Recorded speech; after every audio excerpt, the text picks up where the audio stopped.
Good morning students. कल हम पढ़ रहे थे परमानेंट एग्जीक्यूटिव एंड ब्यूरोक्रेसी।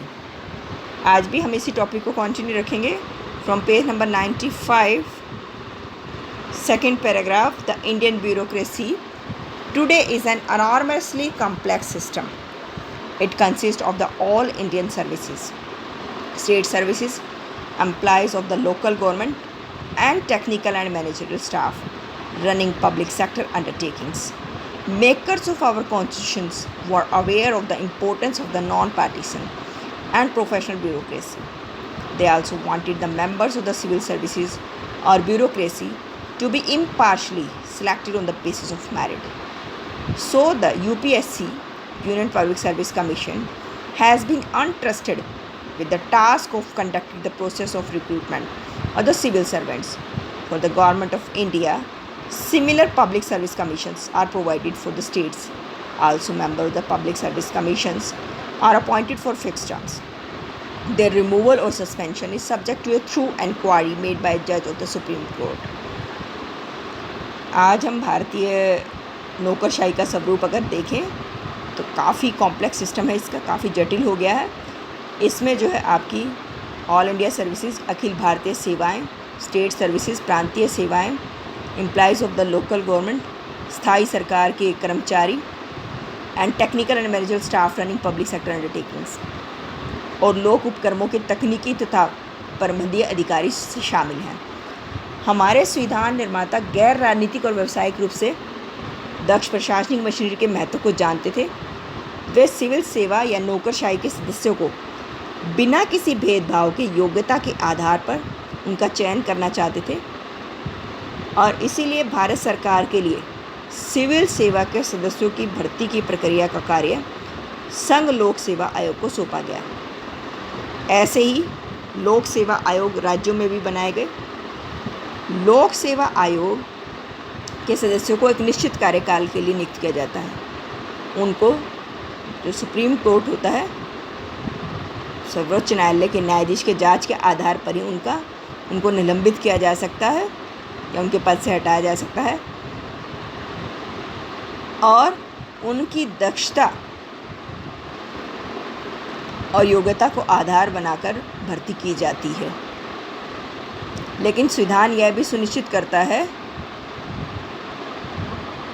कि पिछड़े वर्गों के साथ साथ समाज के सभी वर्गों को सरकारी नौकरशाही का हिस्सा बनने का मौका मिले।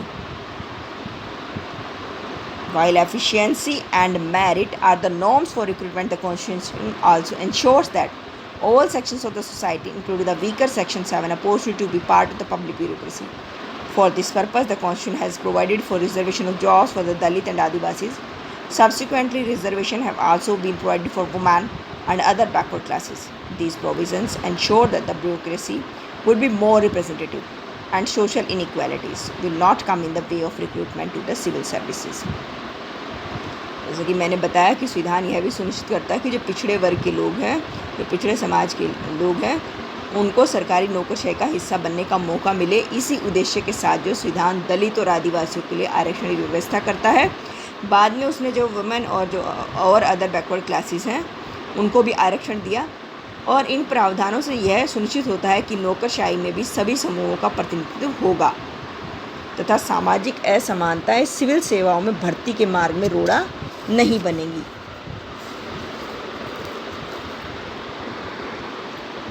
Classifications of civil services.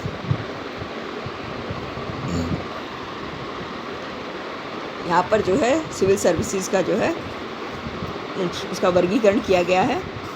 Civil सेवाओं का वर्गीकरण इसमें बताया गया है। फर्स्ट पॉइंट में all India services, Indian administrative services, Indian police services. All India services में आपके IAS और IPS ऑफिसर आते हैं। All India services Akhil Bharatiya सेवाएं, जिसे हम हिंदी में कहते हैं। इंडियन एडमिनिस्ट्रेटिव सर्विसेज भारतीय प्रशासनिक सेवा। इंडियन पुलिस सर्विसेज भारतीय पुलिस सेवा। सेकंड में आपको बताया गया सेंट्रल सर्विसेज, इसमें आपका केंद्रीय सेवाएं आता है। इंडियन फॉरेन सर्विसेज भारतीय विदेश सेवा। इंडियन रेवेन्यू सर्विसेज, भारतीय सीमा शुल्क सेवा।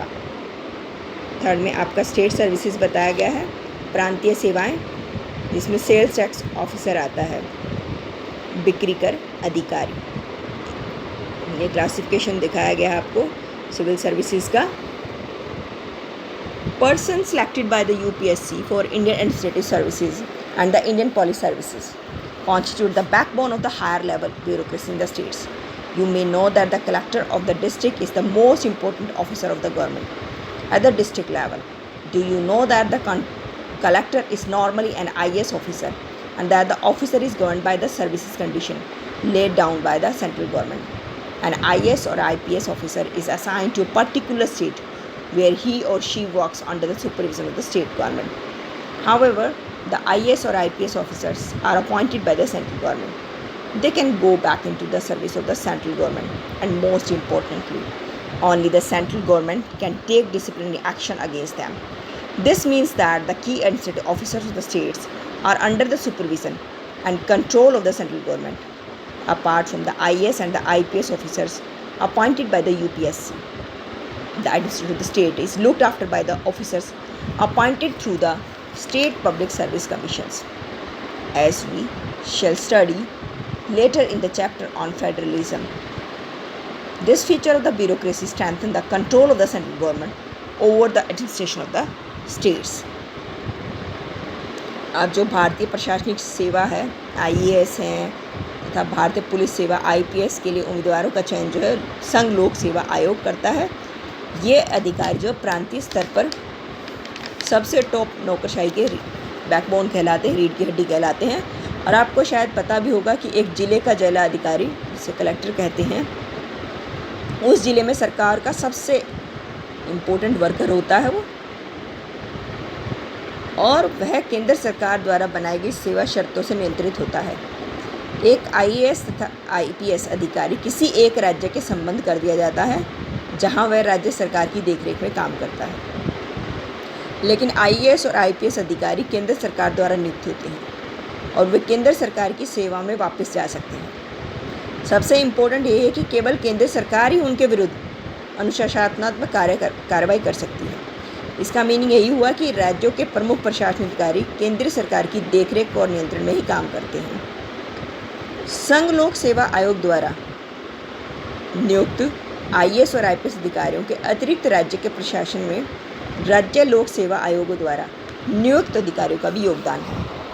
जैसा कि हम आगे संघवाद वाले चैप्टर में पढ़ेंगे कि नौकरशाही की यह विशेषता राज्यों के प्रशासन पर केंद्र सरकार के नियंत्रण को मजबूत कर देती है।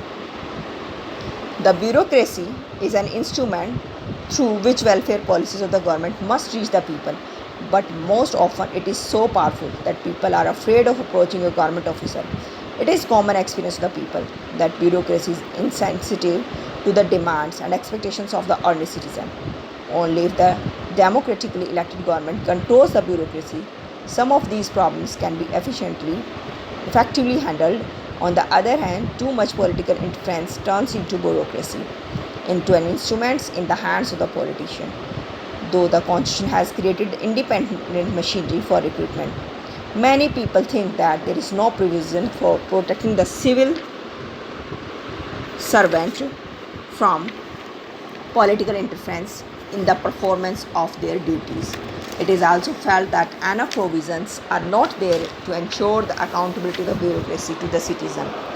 There is an expectation that measures like the right to information may make the bureaucracy a little more responsible and accountable. अब नौकरशाही वह माध्यम है जिसके द्वारा सरकार लोगों के हित के लिए पॉलिसीज़ बनाती है और वो पॉलिसी जो जनता तक पहुंचती है, पर ब्यूरोक्रेसी इतनी शक्तिशाली होती है कि आम आदमी सरकारी अधिकारियों तक पहुंचने से काफ़ी डरता है।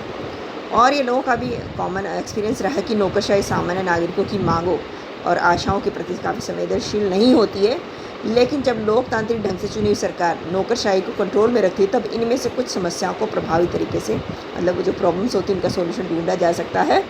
और वहीं दूसरी ओर ज़्यादा राजनीतिक हस्तक्षेप से नौकरशाही राजनीतिकों के हाथ का खिलौना बन जाती है।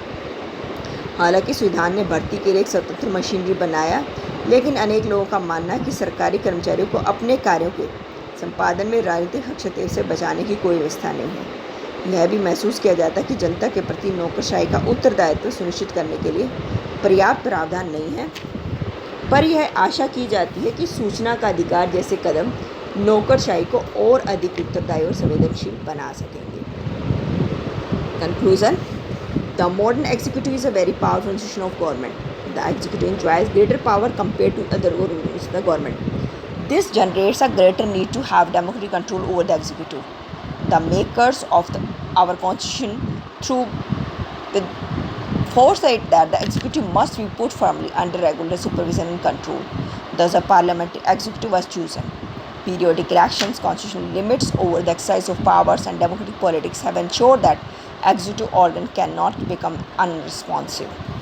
अब निष्कर्ष रूप में ये कहा जाता है कि स्टूडेंट इस चैप्टर का निष्कर्ष यही है कि आधुनिक कार्यपालिका सरकार की एक सबसे पावरफुल संस्था है और सभी प्रकार की सरकारों में सरकार के अन्य अंगों की अपेक्षा जो एग्जीक्यूटिव है सबसे ज़्यादा पावरफुल माना गया है। इससे जो है कार्यपालिका पर लोकतंत्र नियंत्रण की आवश्यकता बढ़ जाती है और हमारे संविधान निर्माताओं की यह दूरदृष्टि ही थी कि उन्होंने कार्यपालिका को विधायिका के नियमित नियंत्रण और देखरेख में रखा। तो इस प्रकार एक संसदीय कार्यपालिका का चयन किया गया और समय समय पर होने वाले चुनाव व्यक्तियों के प्रयोग पर संवैधानिक अंकुशों और लोकतांत्रिक राजनीति ने यह सुनिश्चित किया कि भारत में कार्यपालिका अनुत्तरदायी न होगी, मीन्स कि अनरिस्पॉन्सिव नहीं होगी। कार्यपालिका के थ्रू ही जो है भारत के जनता के हित के लिए जो काफ़ी सारी पॉलिसीज़ बनाई जाएंगी और उनकी देखरेख में वो पॉलिसी सही तरीके से जो है लागू भी कराया जाएगा। स्टूडेंट, हमारा चैप्टर यहीं ख़त्म होता है। I hope you understand. Thank you. Have a good day.